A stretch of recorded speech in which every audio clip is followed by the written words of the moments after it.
Ayan, magandang hapon po. So, ayan nga, grabe yung, ano ngayon, September 2, mga ka-listeners, grabe yung pinagdaanan namin kaninang umaga bago pumasok dito sa aming pinagdudunihan na clinic. Talagang, nasira yung motor ng asawa ko. So, ingat-ingat po, no, sa lahat ng mga nagmamotor, mga bubiyahe. Sana'y, safe po kayong lahat. Bagyong Enteng po kasi medyo marami ang binaha sa Metro Manila. So, isa lang po kami. Keep safe po. I-share ko lang po kung ano yung pinagdaanan namin mga kanina, yung bago pumasok. Kung ano yung pinagdaanan po namin na baha. Ayan. Yun na nga po, no, yung ginawa sa motor. Grabe po, not passable dito sa bandang Vicas area. Sana gumana pa tong motor namin.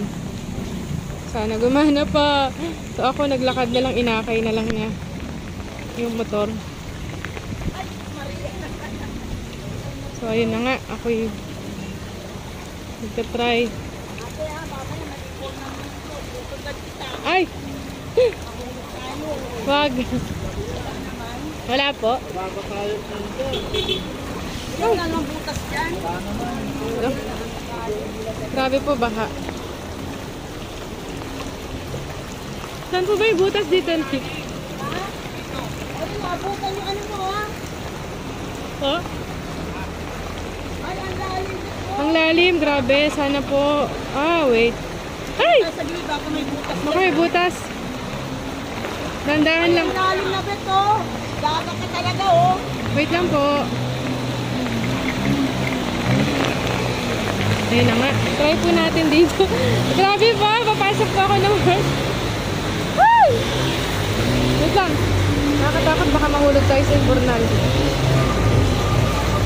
Grabe po. Dito sa bandang Vicas.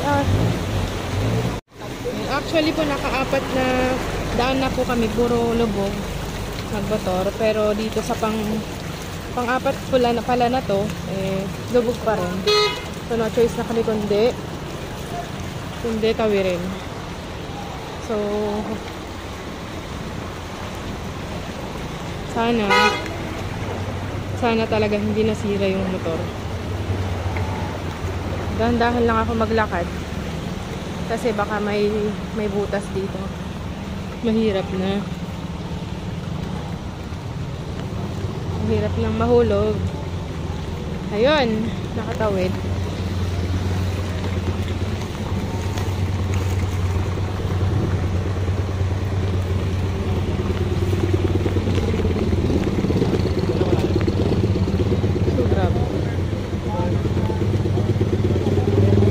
So, ang daming na stranded dito na motor, no? Ay pa?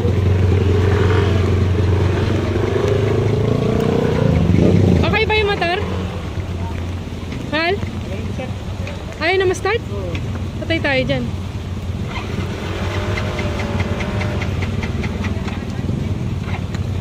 So, yun na nga. Ayaw na ma-start ng motor.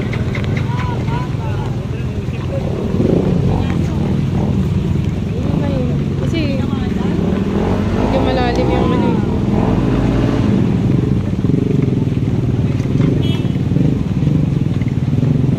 Medyo malalim kasi yung pinanggalingan na.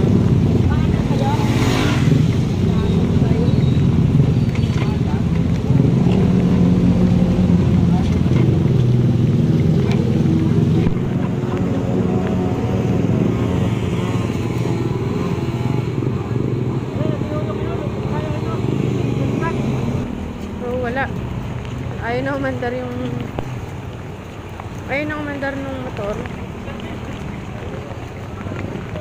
So, ang daming na-stranded na nag-attempt na yung mga nag-attempt na sumuong sa baha. So, ang nangyari, maraming hindi na maka-andar ang motor. Grabe.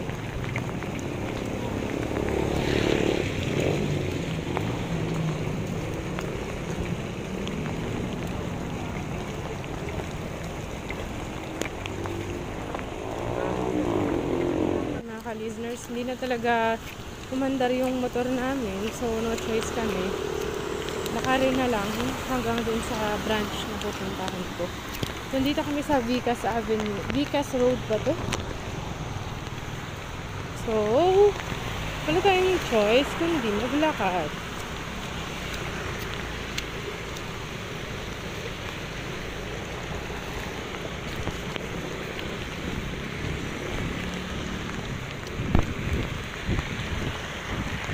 Grabe, baha din pala dito.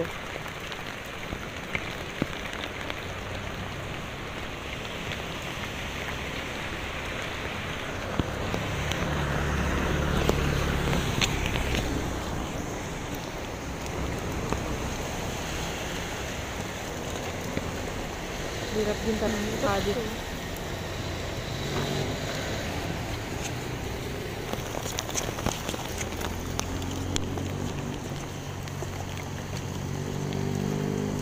So, aming area ang binaha.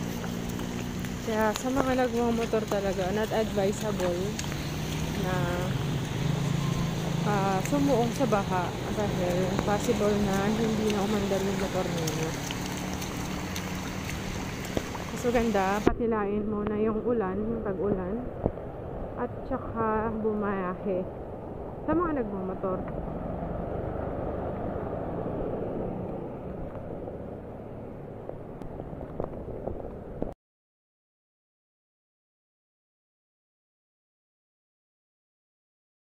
Ayan, thank you po sa panonood sa simpleng vlog ko po today.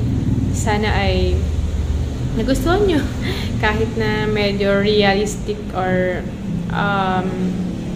binaha, no? Pero ang wish ko lang po ay sana ay safe po kayong lahat sa mga moms, sirs na nasa kalsada na hindi maiwasan ng hindi magmotor para lang sa hanap buhay. Yan. Salute po ako sa inyong lahat. Sa lahat ng mga health worker na ano man ang mangyari, bahain man, ano man ang mangyari na mga aberya ipumapasok, saludo po ako sa inyong lahat. Maging maingat lang po tayo. Kung lumusong po tayo sa baha, po natin kalilimutan ng pakonsulta. At yun nga, mag-take ng doxycycline for prophylaxis daw po, no? So, ayan, sa lahat ng mga gustong magpakonsulta dito sa aking ginudutihan, meron po silang 4 branches. First branch po nila ay Vicas branch. Pangalawa po ay Deparo branch. And pangatlo ay Bagong Silang branch. At pang-apat po ay ang Muzon branch. So marami po kaming kinikater na may marami pong mga doctors, meron din pong laboratories. And meron din po silang mga ultrasounds, x-ray to the echo, yun, circumcision, anti-rabies vaccination, flu vaccination, at marami pang iba. So, ilalagay ko po sa description kung ano yung pangalan po nung clinic. So, thank you po and see you around. See you next time.